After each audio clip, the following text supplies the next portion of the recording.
If your Kia Sportage refuses to connect to Android Auto, you're not alone. Let's fix this together. Here's what you need to know. First, check that your phone's Android version is up to date. Go to Settings, tap System, then Software Update.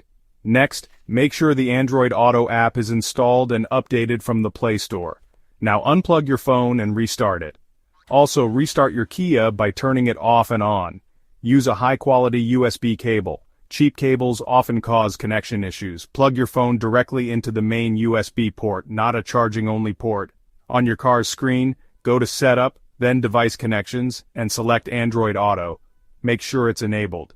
If your phone still won't connect, try forgetting your phone on the car's Bluetooth list and repairing it. Still stuck? Clear the cache for the Android Auto app on your phone by going to Settings, Apps, then Android Auto, and tap Clear Cache.